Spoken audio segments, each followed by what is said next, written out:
Hi, welcome back to Chronically Authentic, the podcast where we talk to you about stuff that makes you feel good. I feel like there's just so much stuff out in the world, whether it's on social media or in your day life, whatever. There's a lot of stuff out there that makes us feel bad, and I just want to contribute to things out in the world that make us feel good. Things that make you feel good and help your everyday life. Yeah, that sounds like a good thing. Yeah, and always improving. Facts, mucka lucka. Okay, so what's that mean? What are we talking about today? Wait, first, do we want to start with crush your goal card? Yes, we should. Okay. Remember that great expectations create great capabilities. If you limit your goals to what you know you can achieve, you are setting the bar way too low. Oh yeah. Bro, facts. Ray Dalio said that. Nice job, Ray. Dalio, however you'd like to pronounce Ray's last name. Yeah. I love that. It's so true. I feel like we just went over something in Matt and I use the Growth Day app for personal development every morning, and I feel like Brendon Burchard was literally just talking about how most people don't know their true full potential. Like Hmm. they don't even envision that for themselves, and that's crazy. Yeah, from where he came from as, almost a literal nobody 20 years ago to now like one of the biggest like self-improvement people writing books and things like that. I bet he never envisioned that. And where we're at today with some of our goals, we probably don't even Never saw us being here. Yeah, we never envisioned us sitting in these seats now talking to you. And think about 20 years from now for us. Like, it's hard to comprehend, but That like gave it me says, goosebumps as soon as you said think about 20 years ahead. yeah, creating great expectations. I literally have goosebumps. Look at my chicken skin. Do you think there is such thing as setting too high of a bar? Or is like the sky the limit, like they say? Well, I mean, I don't think so. I think that that's very that's a personal thing. Hmm. Like can I set it depends. Are we talking about personal or are we talking about the expectations that we're placing on other people to live up to? Because if that's the No. case, then yes, you can because you can't put expectations on other people. You'll always be under the bar. I'm, For yourself, yeah. no. I think that Walt Disney has the best quote when it comes to that. If you can dream it, you can achieve it. And I feel It's like a true. lot of things that I've heard lately when it comes to setting goals or like your bigger picture, like vision, is that whatever that thing is that you want to work towards, that goal, it should terrify you. Yeah. It should scare you. So, I think a yeah. part of me is thinking, like, for whatever reason, I always think about like professional athletes or like actors in Hollywood. And when I say like no goal is too big, I'm thinking of the actor right now who's waiting tables in Los Angeles, just trying to break out. And their goal is to be the next, who's the biggest actor ever? Like George Clooney, Jack Nicholson. Name somebody who's the biggest We're actor. about to have a sub argument. George, you don't think George Clooney is a big actor? I don't think that he's the best Oh, actor. no, no, no. I said the biggest, the most famous. Brad Pitt, Definitely not George Clooney. Edward Norton. I'm just saying names of people who are famous. Like their goal is to be on that level, and that's an A list top 20 celebrity list. True. Is that goal too big? No, Okay, I like that. Or if you're a professional athlete no, and you're the 300th draft pick in the NFL draft, your goal is to be the best player, highest paid player of all time. That's not too big of a goal. no. I love that. You can always work harder. Yeah. You can always do more.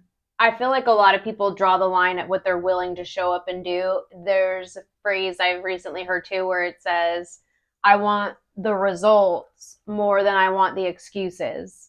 I think Sean T said that in one of our workout programs. Hmm. But that's true. All of us we have expectations, we have visions, we have goals that we see for our own lives, and what do you want more? Do you want the result of the work that you're going to do to get there? Or do you just want to keep making excuses? Because if you had a balance, like what sides heavier, the work you're putting in or the excuses that you're making for why you can't do it at all? It has to be the work that you're putting in has to outweigh the excuses. Because I think at the end of the day, like, you're still going to have some excuses, or life is just going to get in the way, but you have to continue to show up day after day and set the habits that are going to set you up for success. And that brings us to our actual topic of the day. Talk about a transition. We're going to talk about starting your day with habits that literally set the tone for the remainder of the day so that you can show up and pour into those things that are going to really drive your goals in the direction towards seeing success. Let's talk about morning routines. But before we actually talk about what we do in a morning routine, I would love to time travel back a couple years ago. I don't know if they want to see that. And I want to talk to you about what mornings used to look like in this house. Yeah. So before I was a content creator and had Chronically Authentic, the blog, the podcast, the YouTube, and all the things on social media that literally have brought us here now, I used to work behind the chair. I used to be an educator in cosmetology at the Aveda Institute, and I worked 12, 13, 14-hour days, regardless of where I was, whether that was in a salon or at the Institute. And I had to be to work at 9. But in reality, I had every day we had an educator meeting where we would huddle and kind of go over what the plan of action was for the day, where everyone was going to be, what we'd all be doing. And that always started at 8:30. So in reality, I had to be to work at 8:30. I think you always got up there at like 8 to kind of get settled That's in. what I was going to say. But I am, if you're, I'd rather be an hour early than a minute late type of gal. So I would always show up to work around 8:15 to give myself plenty of time. Maybe the line at Starbucks was really long and it took me a long time to get out of their ridiculous parking lot. Either way, I was always showing up early. So in order for me to get up and get ready and have enough time to go to Starbucks in the morning and then get to work on time, I mean, I was getting up at what? 5:30, I would maybe say like 6. I would say like 6:30 I was waking up and giving myself just enough time to fling the blankets open, jump up, go sit outside on my phone for a minimum of 3 or 4 cigarettes. And then I would come inside and I would power rush. I forgot about that. Power rush to get ready. And I would be running out the door because I'm going to be late, like convinced I'm going to show up to work late. Mm-hmm. It's not even like, yeah. I would wake up feeling so stressed out. I would sit out in the garage each time I smoked. I would light a new cigarette. I would feel the anxiety growing of looking at the clock, knowing I need this time in the morning to like decompress my brain, wake up, get my nicotine fix, and scroll the internet mindlessly. Impending doom for the rest of the day too. Just like really feel that like what's about to happen to me over the next 12, 13, 14 hours. Yeah. Yeah. Yeah. It was like literally you could feel the anxiety ramping up. Ugh. Yeah. And so I would finish smoking. Like I said, I'd run inside to get ready and I would just get nauseous, like so sick to my stomach. I would just get so sick. Some days I would actually like throw up because I was just so, stressed out. Yeah. And then I would run out the door. I'd go get coffee, making my anxiety even worse. And then I would run into work and then just sit there and try and catch my breath and dissociate. Yeah. Where I would work for 12, 13, 14-hour days and then come home, eat dinner, and the cycle immediately repeats. Go to bed, or I'd stay up too late and then the cycle would just repeat into the next day. During none of that were you and I spending any time together in the mornings, and we were only getting a small amount of time together at night once you got home from work. For my morning routine, I am not as a hair on fire sort of person in the morning, but I would do the same thing where I would give myself pretty much just the bare minimum amount of time to get ready. And for a person who's been in the military 15 years, that basically means get up, shower, shave, do my hair or something, make coffee, and then like go out the door. So like quite literally, I could do it in about 30 minutes. So you would usually get up, smoke a cig on your phone, come in, maybe take a shower, start to get hair and makeup ready, and then a little bit later, I would get up and start my short morning routine, and we would both head out the door around the same time. Um, like I said, none of that led to us spending any time together in the mornings. So that is quite um, different. That's quite different from what we do now. Yeah. It was just like thinking about it in hindsight, it really makes me think of a couple of different things. One, how did we do that? Like I think about waking up tomorrow and doing those things. I couldn't even imagine smoking another cigarette ever again in my life, first and foremost. Yeah. But like, I couldn't imagine just jumping up and like diving right into stuff. Yeah. Like thinking about it now makes me hot. Mm-hmm. Like I feel like I'm going to start sweating. And then the second thing it makes me think of is how many people listening that maybe you've experienced this, how many people out there do start their day on 100 miles per hour?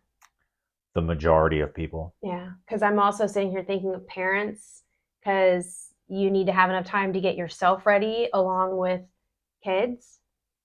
That can be very overwhelming. Mm-hmm. I can only imagine, I'm not a parent, but I can only imagine how stressful that has to feel. Knowing what I know about my own self, I couldn't imagine having to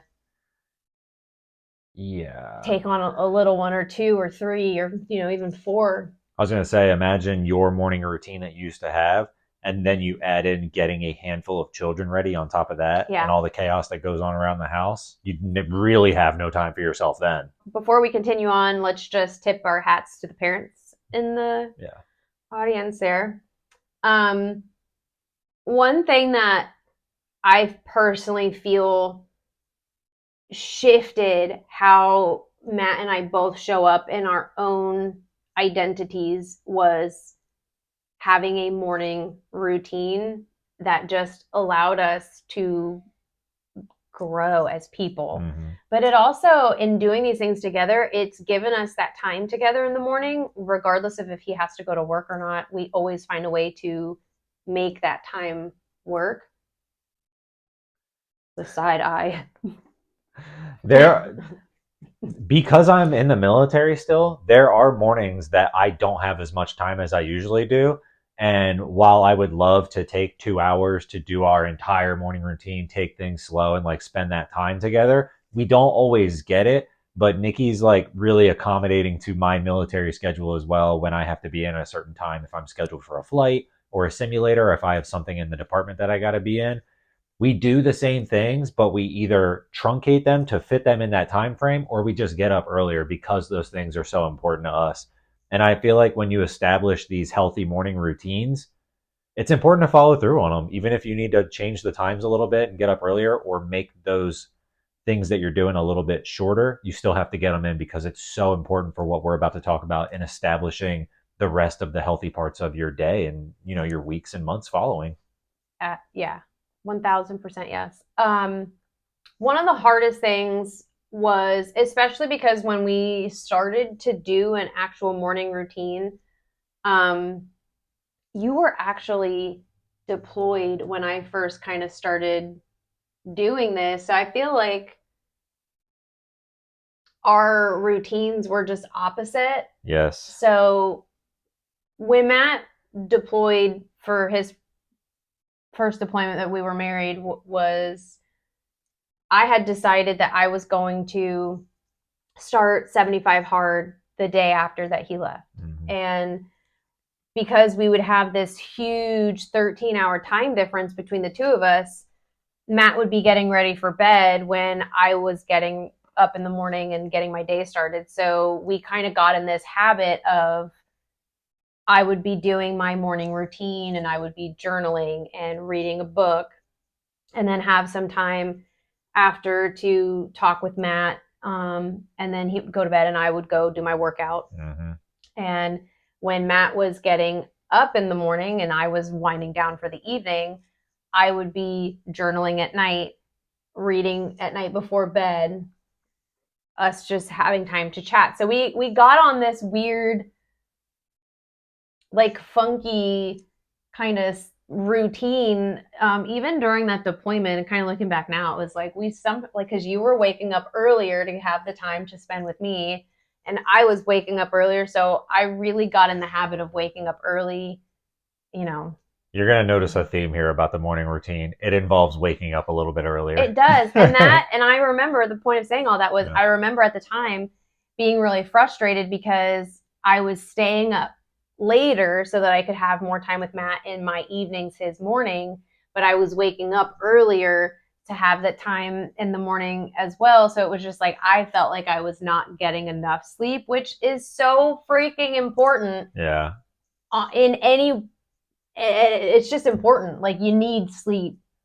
When I turned 30, I turned into an old man. That's just how it happened. It went from 29 to you're old. And a part of that for me was going to bed at like 10 o'clock, 9:30 on a good night because I value what she's talking about, and that's waking up early the next day. And now when you bake in that you're having this morning routine where we're getting up at 5 or 5:30, getting that sleep and going to bed early, yes, it sounds like an old person thing to say, but it's so important for the morning routine. And we do our best to stick to it. Yeah, I have my nights, with insomnia where I really struggle to either go to bed or stay asleep once I'm in bed. But I really just kind of dove right into waking up early, cold turkey, as did you. Like we didn't have this adjustment period where we maybe tried waking up 10 minutes earlier and, give yourself a week to kind of stair step your way up to whatever time. It doesn't have to be 5 a.m. Not everybody needs to be up at 5 o'clock in the morning, but having time in the morning before everybody else is barking things at you that they need, you should take quiet time for yourself to read, wake your brain up, listen to some personal development, whether that's on a podcast. Like I said, we use the Growth Day app every single day. There's an episode of, I guess you could call it an episode. It's like an in-app podcast that Brendan Burchard puts on, and he's a high performance coach. I'm like, what is his title? What does he do? He's like number 1 or number 2 high performance coach in the world. In the app, he has daily fires, which are anywhere from 45 minutes to 9 minutes, I think was the shortest one we've ever had.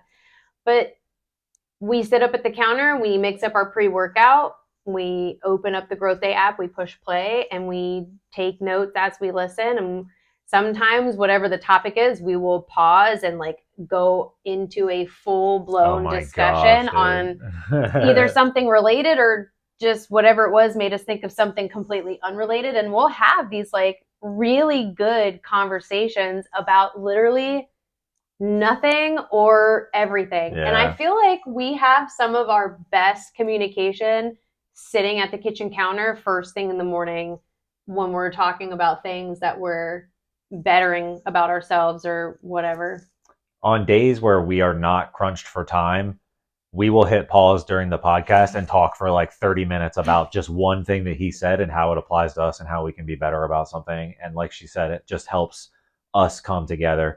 On mornings where we are crunched for time, we might be like, hey, we should talk about this later because it's really interesting. That's why we take notes so that we can reference those things later on and like look back on them. I feel like, I don't know how, the deployment was how it got started. I don't remember how or what prompted us to keep that going. I know what it was. What?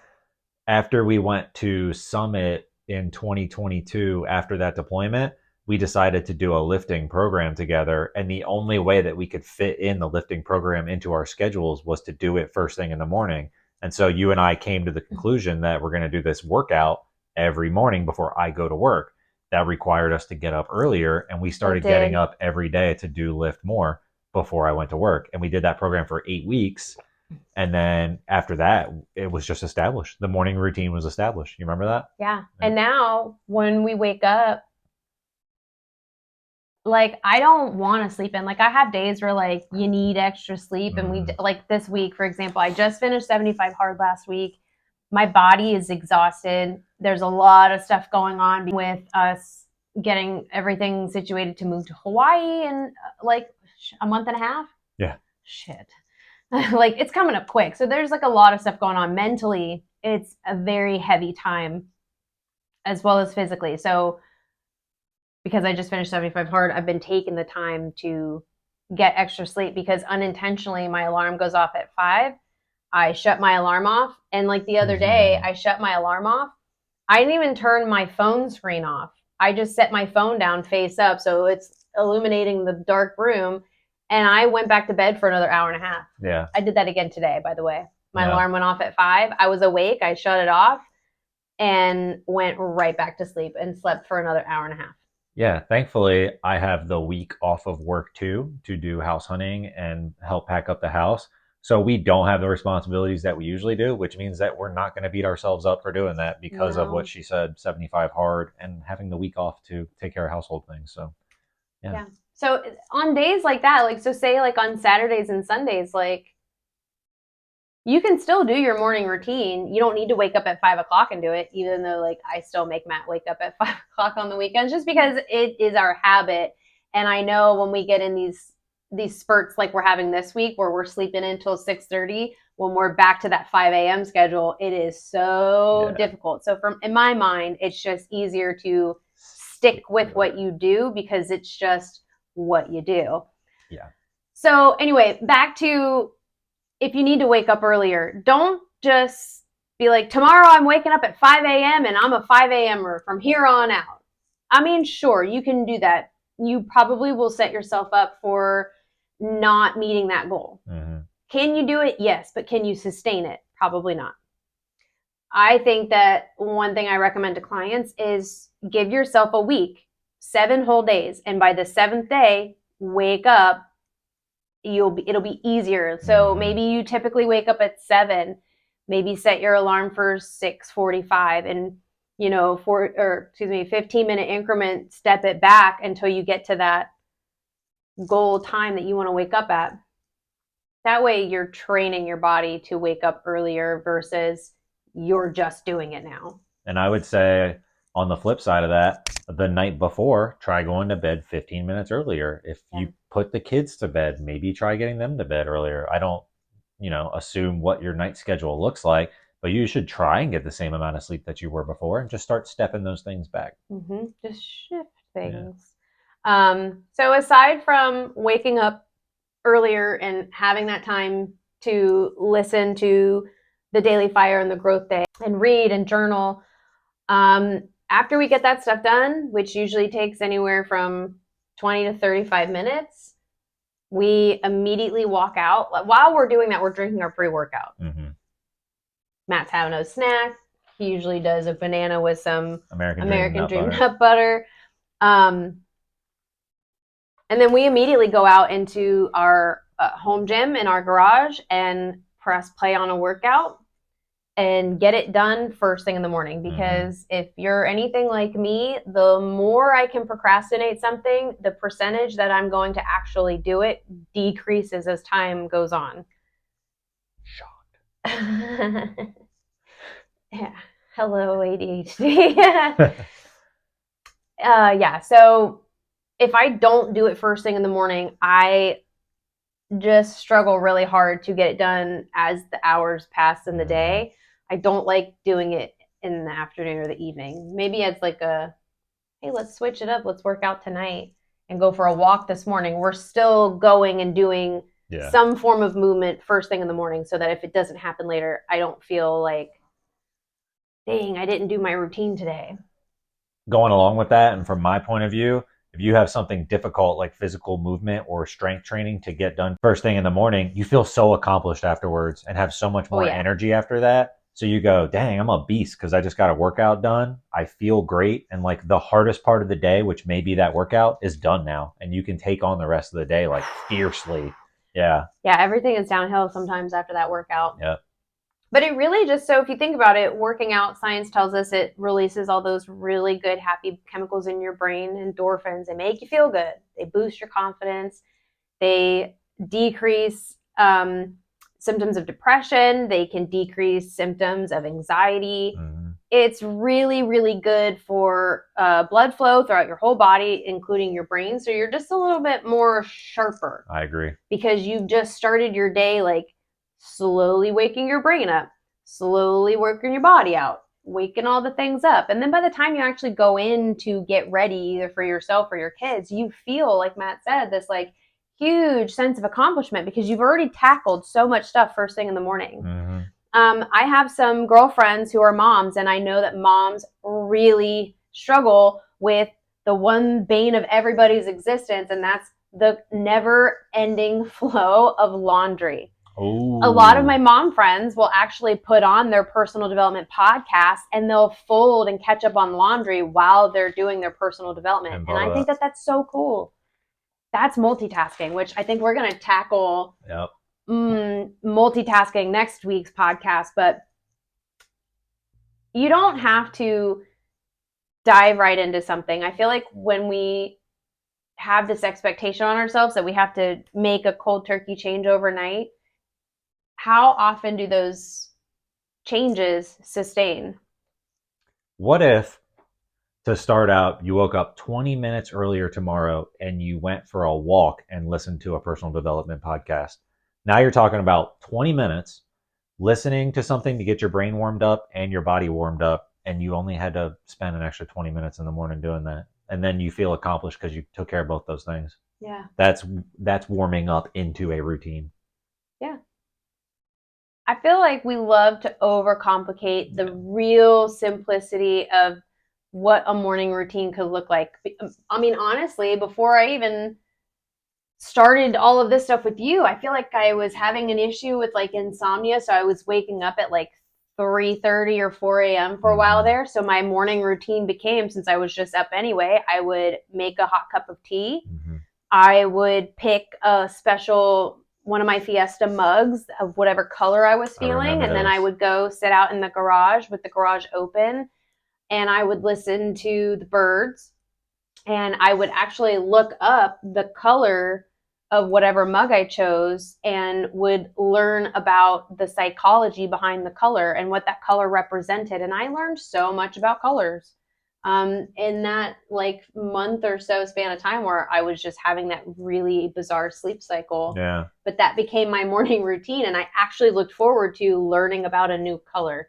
So if you find yourself like afraid or anxious about starting a new routine, add something into the routine that you genuinely appreciate. Yeah. If you like poetry, like, I don't know, every morning wake up and find a poem on Google and be like, I'm going to go hunt down a new poet to follow today.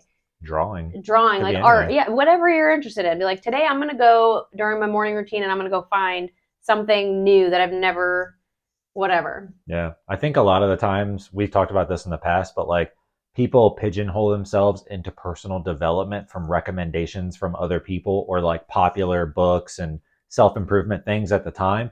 But you can literally do anything that improves yourself and your brain and your mental health. That was something I was talking about right here. I was doing a Get Ready With Me video, and I was talking about it's amazing when people make recommendations for personal growth. I think that's great, but it has to be personal to you, because what's personal to me, you may not need personal development. Do you have emotionally immature parents? Because that's a book I would recommend to somebody, because that's what helped me, but I actually have those things. So if you don't have emotionally immature parents, you may not take away a lot from that book. I think you can compare the mental health part of it to the physical health, where people will recommend, like, you want to be a bodybuilder, you got to do these 20 moves. And you're just like, I don't want to be a bodybuilder. Yeah, it's the same with mental really health. It's yeah. like you pick what works for you. If you're a cardio person. Yeah, for personal development, it really depends on the person, because we're all different. We're all unique, yet we all have a lot of similarities. Yeah. Like, and even in that Get Ready With Me video that I'm referencing, I had even said, like, a lot of people will recommend Jen Sincero's You Are a Badass. It's a great book. It really, really is. You can absolutely train yourself to be a badass.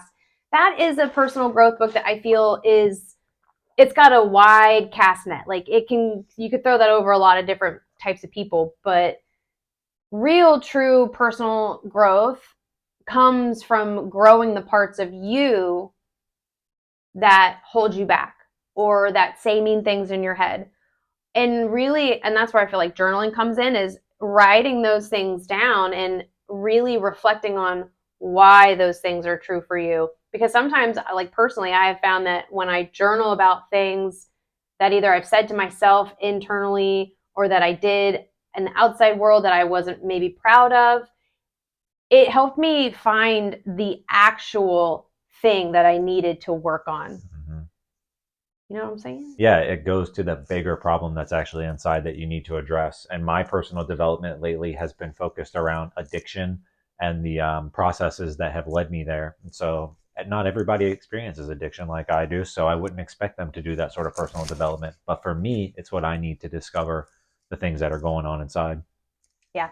So that would be my recommendation is stair step your way up to a time that gives you enough time in the morning to actually get up, wake up, move, and do all those things that are going to set the rest of your day up, like I said, on that downward slope, because you've already tackled the hard part, which a Mm-hmm. lot of the times is either making time for yourself or the physical fitness side and actually finding time for the movement itself.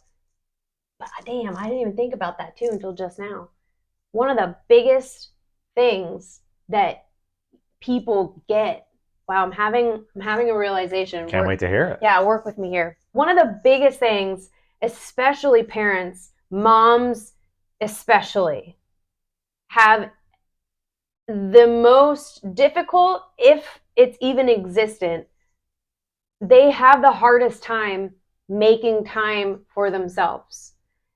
Parents, mothers feel like they have to devote 1000% of their time. I don't have time for that. I can't make time for that. When you really learn to hone in on the morning routine, Mm-hmm. that's the biggest like gift you're giving to yourself is time to pour into yourself. That's that's like truly powerful, and that's a realization like I just had now. No better gift to give yourself than that time. Yeah. That's why we see so many moms on our morning Zoom meetings where we all meet up and kind of do this personal development and working out together. So many moms take that time first thing in the morning, take care of themselves.